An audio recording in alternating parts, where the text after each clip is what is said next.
Good evening, folks. If you're just joining us, Smitty Story Hour will start in just a few moments, featuring Bethany Garretson, class of 2009.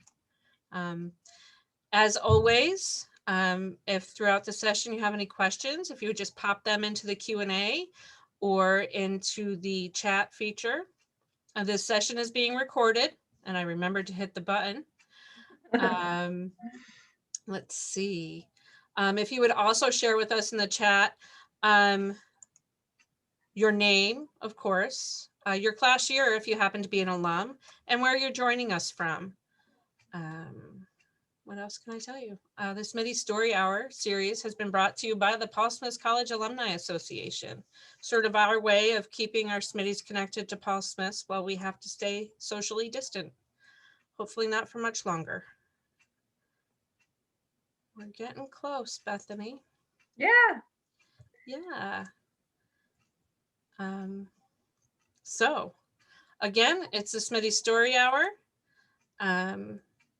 We're being recorded. The recording will be shared on our website, so you can come back and view it again if you missed something, or if you have to leave us early for any reason, you can log back in and take a look at what we talked about. You can also view other Smitty Story Hours that we've had. And of course, we have upcoming scheduled guests. April 8th is Dr. Jory Favreau. April 22nd, Joe Canto, class of 85, and Jamie Brodowski, class of 2005. May 13th, we have Corey Laxon, class of 98. And with that, Bethany, if you're ready, we're ready for you. Sweet. So I can share my screen? It's all yours. All right. I'll get this going.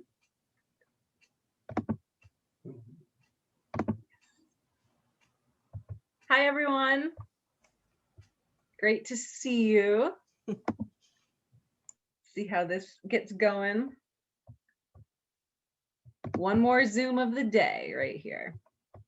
Okay, so thank you all for coming out and being a part of this. And my name is Bethany Garretson, and I graduated from Paul Smith in 2009. I was a transfer student, and I ended my 4-year degree at Paul Smith. And I came up here with another college. We actually came up to play some sports teams up here. I played soccer and basketball. And I remember just going through the Adirondacks and seeing the mountains and seeing the rocks and really falling in love with it. And my mom was actually the one that told me about this little college in the Adirondacks, and I ended up transferring. So tonight I'm going to talk to you about diversity, equity, and inclusion in the outdoors. So going back to my mom, she's a big part of my origin story, even how I got to Paul Smith College. And on this slide, my mom is in the black and white photo. She has the basketball, she's pointing. And my mom is a huge inspiration of mine. She was a Title IX athlete, like one of the first females to be able to play on an organized sports team at her high school. And that was really amazing. She went on to coach thousands of women in soccer and basketball, and she was a 4-sport athlete. She did soccer, basketball, softball, and she was also a cheerleader. And so she's just been a huge inspiration in my life, and she really mentored me in sports. And so sports are going to be like this reoccurring theme in my presentation tonight, because one, it's one of the reasons why I came to the Adirondacks and why I came to Paul Smith, and soccer was the leading force behind that at the time. But now I'm a mountain athlete, and I'll get a little bit more into that later of what that even means. And so I'll just go over real quick, like who I am, where I'm from at this point, for those of you out there who don't know me. So I grew up in a small town called Cherry Valley. It's in central New York. And that top photo is me in high school playing soccer. And I played center mid. Soccer was my passion growing up, and then basketball as well. And there's a little picture of me when I was a kid. I've liked hats my whole life, apparently. So, yep, good old trucker hats.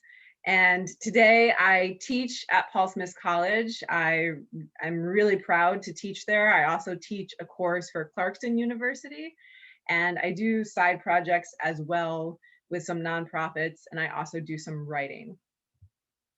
So hi everyone coming in. And so I went to SUNY schools, so state schools in New York, to start my college career. Coming out of high school, I really didn't know what I wanted to do other than maybe continue to play sports and maybe something with the environment. So I was a science major at the time. And then I transferred to Paul Smith College, and I became an environmental, I froze for a second. So I'm gonna just go back a little bit there. I was a science major. And so that photo is me at SUNY Cobleskill playing soccer. And then I transferred to Paul Smith College, where I was here for 2.5 years as a student. And I switched from science to environmental studies, because I really wanted to engage with the public. And at the time, there was a lot in the media around climate change. And I respect the science. It's super valuable that people are out in the field doing it. And I just felt that a lot of the research had already been done, and there was a piece missing between like scientists and the general public. And so I wanted to help communicate between the two sides. And that's really what I've dedicated my career to, is storytelling and helping people relate through story. And so environmental studies is much more humanities and writing based and art based. So I enjoyed that a lot. That photo of me by the tree is when I was a Paul Smith College student, and I did a lot of crazy things when I was a student at Paul Smith. And for one of my classes, we collected trash around campus, and we decorated some trees and did a little media stunt with it. And so that was just one thing I did. And I also wrote for the college magazine, and I was also playing soccer and basketball as well. So coming out of college, I worked as a wilderness therapy instructor. And before I did that, in 2009, I worked AmeriCorps. I went to Little Rock, Arkansas, and I worked at a camp there with youth, and it was a really great experience. And it was a camp and school for kids. And so I worked there, and then I came back to the Adirondacks, and I continued to work in wilderness therapy. So wilderness therapy is one of the classes I now teach at Paul Smith. And what it is, it's really combining an outdoor experience with some therapeutic tools, and really getting people to just reflect on their life. And I worked specifically with teenagers in the Adirondacks, and the teenagers, they were dealing with addiction, depression, anxiety, personal trauma. And we would go backpacking in the Adirondacks. And as a field instructor, I worked a week on, a week off. And that's when I really started to become a mountain athlete. I didn't really have a background at all in camping. When I went on my field training, it was the first time that I wore a full pack, and I thought it was going to kill me. I really struggled getting up this hill we had to climb, and I was like, this is not worth it. It was like rainy, it was wet and cold, and I was like, this is insane. I don't want to do this at all. And I was really about to quit. I was going to go up to, you know, the lead instructors and just be like, nope, I made a mistake. This isn't what I want to do. But I didn't say anything, and I like made it through the night. And by the next day, I just felt like stronger, and I felt this shift in me. And by the end of my training, I even felt like new muscles that I had never really felt with any other sports. And it was a really beautiful experience. And I knew I wanted to work with kids and teenagers and help them and teach them. And so that's what I did for the next 4 years. And I'm so thankful for it. It really, I think, taught me more about myself than any other time in my life. And so it's beautiful. I love that we have some components of that at Paul Smith now in our psych program and our rec program, and that I get to teach it for my students as well, because there's so many parallels between individual healing and then like creating healthy communities, addressing trauma and healing. So at the same time, I was also in grad school towards the last few years of being a wilderness therapy instructor. And I found this really amazing program, thanks to Tom Huber and thanks to Mike Recklin. And it was called Future Generations. It's a school out of West Virginia. And I was able to study conservation and community development in India and Namibia and Nepal. And we also studied in the United States. And having classmates from all over the world really helped me get a bigger perspective of environmental and social justice issues, and that we really have to have global dialogue around these. So it was a perfect pairing of wilderness therapy and my grad school research and just what I was experiencing at this time. And then after that, I'm one slide ahead of myself.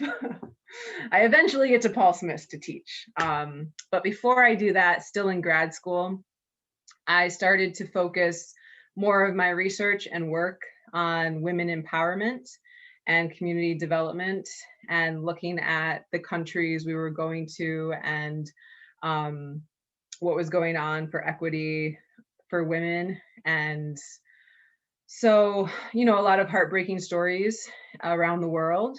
And I really feel near and dear to Nepal. And I work with a nonprofit over there empowering Nepali women. And it's a guiding company that was started by 3 Nepali sisters. And it was the first company ever in that field started by women and run by women. And that was in the 1990s. And they specifically train Nepali females to be mountain guides. And today in 2021, they have a really successful business, nonprofit, and they also run a school for Nepali girls who, because of poverty, are forced out of their families, and lots of times, end up in poverty themselves or very worse situations. Lots of times human trafficking into India is where a lot of the girls end up. So I started doing that when I was 28. And in 2018, I took a group of Paul Smith students to Nepal, and we worked with them and we trekked with them. And it was a really amazing experience. So some of the big lessons that I learned from my time in grad school and wilderness therapy was we should always try to build from success when working with communities. Don't just come in and say like all the things you're doing wrong or all the things you see to like improve. You want to take that one quality that the community has and build from it that's working. And for me as an athlete, that really resonated of, like, let's work with what you're doing well right now and then identify where you need to get stronger. So I was always able to break down like individually what to do and then apply it to community development. And that's what I do a lot today in my classes. So also too, when working with communities, use the energy of the community. Resources, especially like monetary, aren't always available to communities. So let's see what we can do through just human energy and what the community wants. So really go to the people and learn from them. And I think that's just a good lesson for for everyone. You know, we don't have all the answers, and really some of the, I think the best knowledge comes from the people who live it in the field, and to listen to them and hear their stories. So one of the programs I run at Paul Smith's is the Storytelling Fellowships. And a few students each year are selected to gather stories from around the world, and they pick their topic and they pick who they're going to talk to. And we've had students go to South Africa, the American South. We have some students working on a storytelling project around the Mexican-American border and immigration. So today I am an instructor at Paul Smith's College, and I really love it. I am so happy to be back at Paul Smith's, and got my little water bottle right here.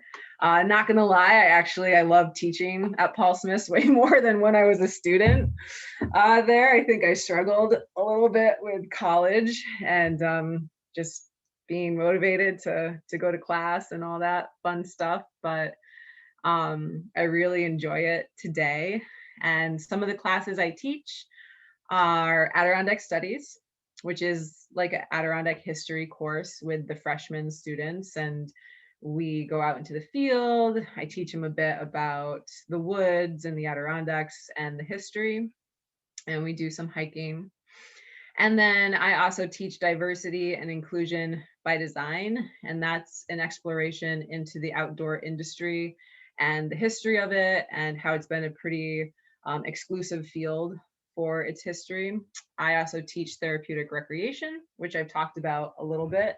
And that's a very hands-on course where the students, we work through some of the tools, we get outside a lot, and teach them how to build fires and like make shelters and stuff like that. And I really feel and believe that, like, you know, healing trauma, it's individual and it's cultural, and we have to address it on individual and community levels. So that's a thread that goes into all of my classes that I teach. And I also teach for Clarkson University. They run a Adirondack semester at Paul Smith's College, and I work with those students every fall, and that's really exciting to do. So a little bit like the second, I'm just checking my time too. Sometimes it's funny, you know, like time just goes by and like you've been talking for 20 minutes. So the second half of this presentation is now a bit more about the diversity, equity, and inclusion in the outdoors. And that starts with land acknowledgement, and acknowledging that Adirondack history does not start when the lumberjacks show up in the 1800s.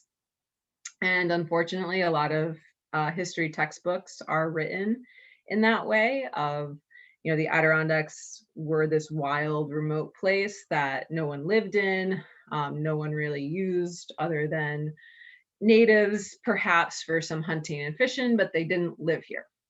And I remember being a student in the early 2000s, and that's what was taught. And it's just not true. And our very own Kurt Steger has done a lot of research on that, along with the Six Nations and the natives of the Six Nations, very much proving that this land was used and lived on for thousands of years, pretty much since the, like, you know, the ice recedes. This is tundra-like terrain, very similar to what you would find at high altitude, high elevation, Mount Marcy, Algonquin, Skylight, where we have alpine zone.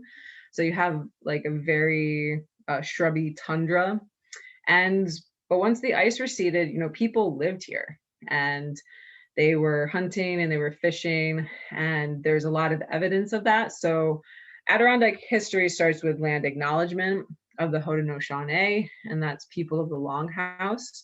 And that photo there is at the Six Nations Museum. So I like to take my students there early on in the semester to really start the course there. And that's run by the Faddens, a Mohawk family, and they do a really great job of teaching their culture and their history. And even the word Adirondacks, it is Mohawk based and it means bark eater. So another thing I do besides teach at Paul Smith's, I am a brand ambassador for She Jumps. See the hat? It's, you know, it's a graphicorn. It's a really cool logo. And so She Jumps is an organization that works to increase the participation of women and girls in outdoor activities. And some of the work I do with them is lead, it's all virtual right now, but leading events in the Northeast that just try to increase women and girls in the outdoors.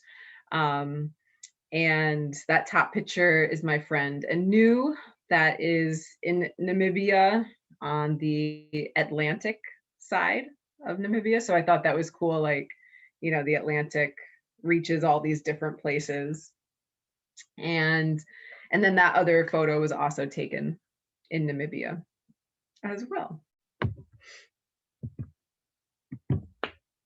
So something I also do, and one of the reasons I got involved with She Jumps, is in September, my friend Katie Rhodes and I, we became the first females to complete the Adirondack thru hike unsupported, which means that we hiked 183 miles with 65,000 feet elevation gain in 7 days, 4 hours, 50 minutes. And we started in the Seward Range and we walked the whole time. We had all our food. We had everything packed for this 7 days. We received no aid of any sort. It was just her and I. And we ended on Esther Mountain. And so we became the first women to complete this trip. And it raised a lot of attention, awareness. We were also doing it as a fundraiser at the time for suicide awareness. There's this organization called 46 Climbs, and they run a big fundraiser every September, and it's Suicide Awareness Month. And Katie has a really personal story with it. She lost her brother to suicide in 2012, so she knew she wanted to do a fundraiser with our hike, whether or not we made it, but we ended up making it. And we raised a good amount of funds and awareness, and that led to She Jumps reaching out to us to do a talk on what we did and how we did it. And so then I became a brand ambassador for them and continued to work on, you know, breaking down the barriers of first, really, in the outdoor industry, because it's been so predominantly white and male, and there's a lot of firsts to break down. And it does matter, you know, to see yourself in that field and competing in that field. And lots of times, you know, I'll speak personally from being a woman in this field, is you're told that you're not as fast, you're not as strong. And it's just not true, especially in endurance sports. And that's one message that I'm really trying to teach to my students. And strength is a really, I feel, open-ended like definition, and we're all strong in different ways. So that photo there, us with the glasses on, that's at the end of the thru hike. Our eyes at that point were like so puffy. We had some like real fluid retention going on.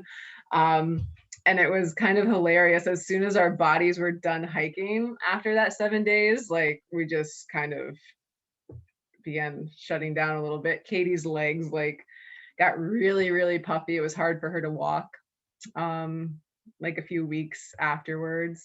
Mine did okay. So the thru hike is a field called FKTs, which is fastest known times. And that's the field that I compete in now. And I do everything from like short distance to long distance to ultra distance. So ultra distance is anything over marathon length.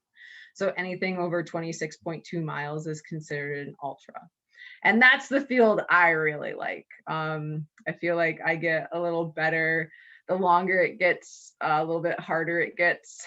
And that's when I really start to thrive a little bit more. So I have a lot of fun with it.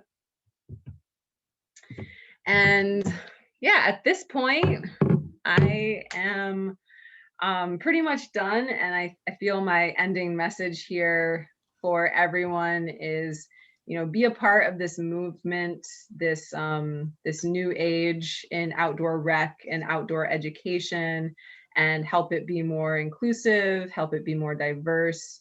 Have these conversations, and I try to encourage my students to do that as well. And also, like, you know, be an ally, and, you know, be kind, and you know, enjoy the outdoors. And I want it to be accessible to everyone, and this is the message that I'll end on, especially after my time as a wilderness therapy instructor. There's so much good stuff that can happen outside that everyone should have access to that. So you can follow me at Bethany Climbs. You can also follow Diversity at Paul Smith's PSC. So if you use, yeah, those are the Instagram handles right there. Okay, do we have any questions for Bethany? You guys are pretty quiet. Yeah. So are my students. It's funny. Well, I just, as you're talking, I'm like, boy, I don't do anything. No. And that's another thing I should say too. It's, you know, like, not everyone has to go out and hike, you know, 183 miles. The thru hike can be something different for everyone. It can be. Well, every time you announce another one that you're doing, I'm like, I haven't been up St. Regis in a really long time. Yeah. And, you know, that's our mountain. We're supposed to climb that one frequently, and I just don't. Yeah. And then, oh, we have a question. Okay. Did you hike in Nepal? Yes. Yep. So in Nepal, we went into the Annapurna area. So we hiked up to Poon Hill.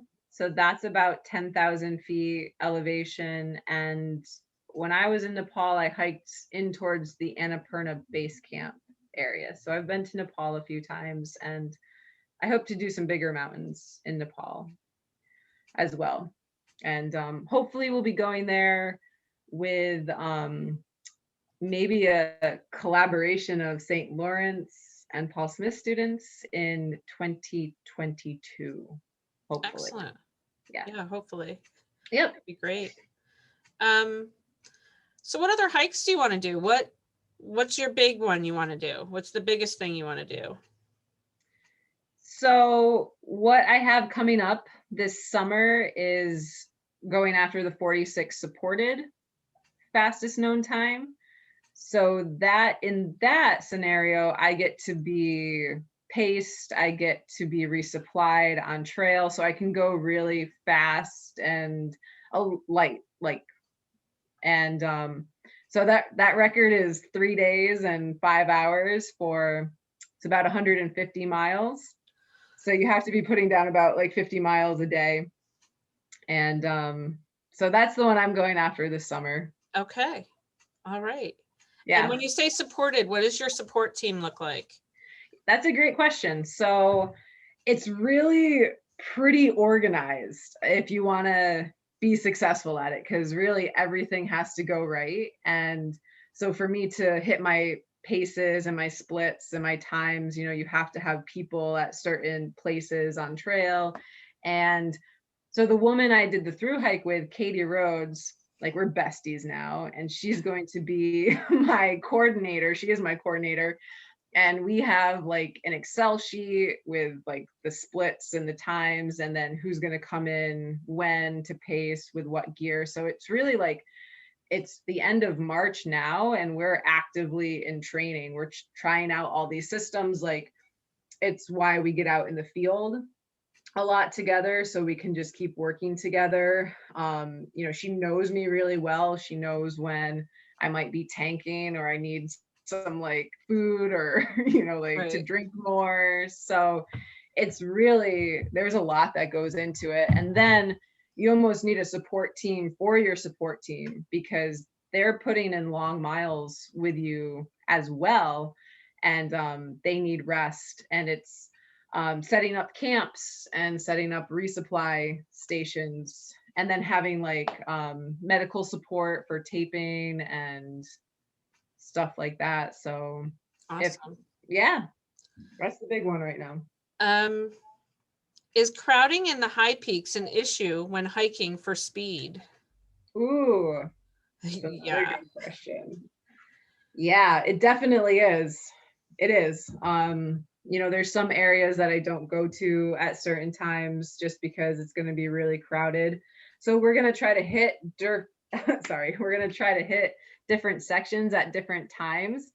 One thing I will say is not all of the high peaks are very crowded. It's very specific peaks. So we're just going to try to avoid the weekends, so we're Right. looking for like a Tuesday, Wednesday, Thursday of ideal weather, and perhaps early June to beat that big summer rush. Right. And then we're pretty much just looking at early June or right before the semester would start in August. So it definitely factors in. And even when Katie and I did the thru hike, we waited till after Labor Day.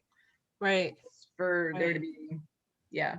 Makes a lot of sense. And I can kind of imagine which peaks, just driving It's past the trailhead, you know which ones they are. Yeah. We all know. Yeah, the ones out of the lodge get a lot of traffic. So your Algonquin, Marcy, that whole circle. Absolutely. Is PSC still partnering with Knowles? Ooh, so that's a great question for Kendra or Eric. And to my knowledge, it's no. I think we struggled. Well, I know we struggled with filling the class size. And then because of COVID, I really don't know what the current situation is, but we did run, I think one or two, it might've just been one semester with Knowles. Okay. I haven't heard about them, but I just assumed it was COVID related. So yeah, it's been a few. So what if you're just starting out as a hiker? Bethany, I haven't hiked Cascade since 1997. Mm-hmm. I want to do it again someday. What do I do to start again? Where do I go? What's first? Okay. So some just like baseline fitness is really great to do too. Oh, never mind. No, I'm kidding. No. Paul Smith College actually has this really great facility called the Vic. I think I've heard of that. Steve, do you know of that?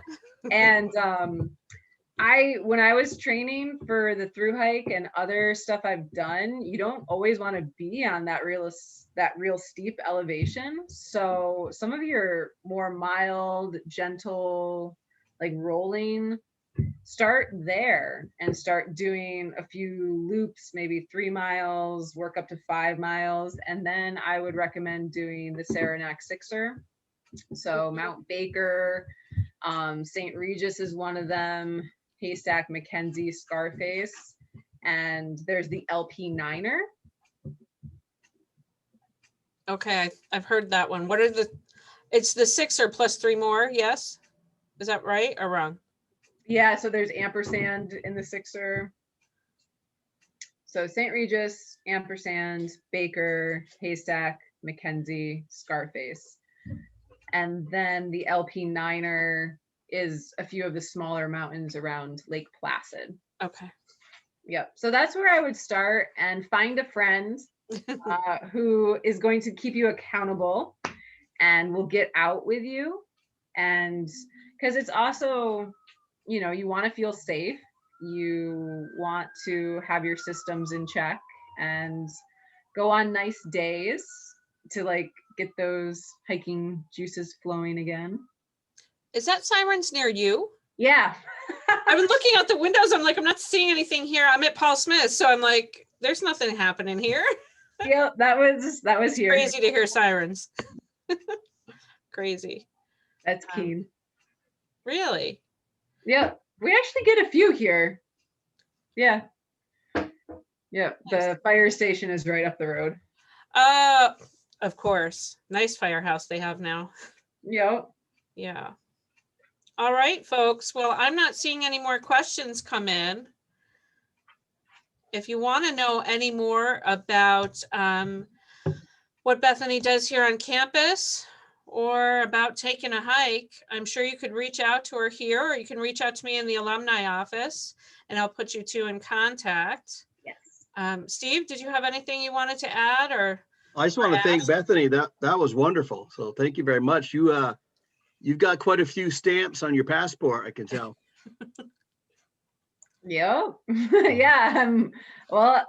I'm looking forward to getting back out there. It's been a year in the Adirondacks, which has actually been kind of nice too. I had to find some hiking projects around here, and that led to the thru hike. So I can't complain there.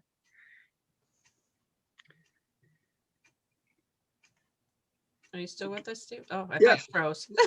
No, Yeah. it's just so thank you, everybody. And again, you find the recordings on our website. And I think Heather's got the agenda for the next couple of Smitty story hours coming up.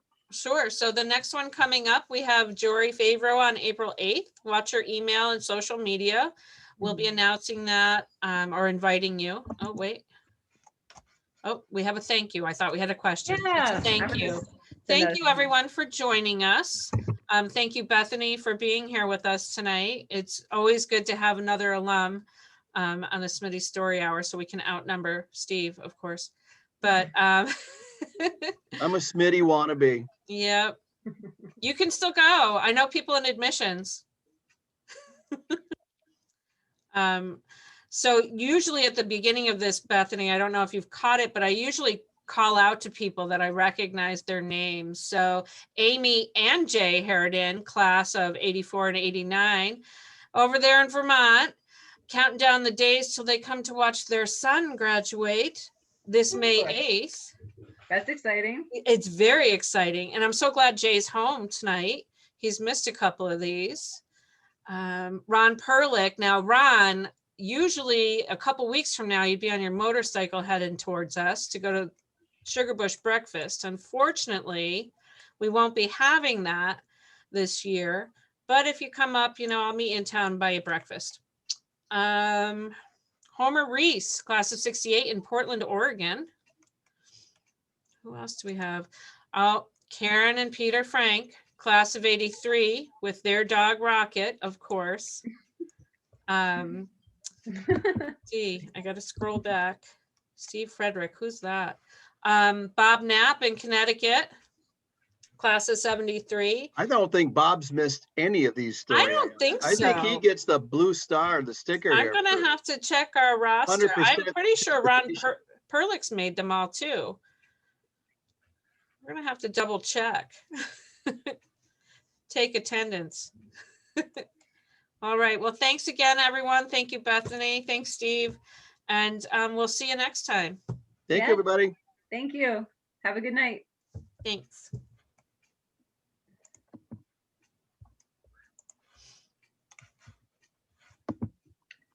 That was great, Bethany. Thank you. Yeah. Thanks, guys, for having me.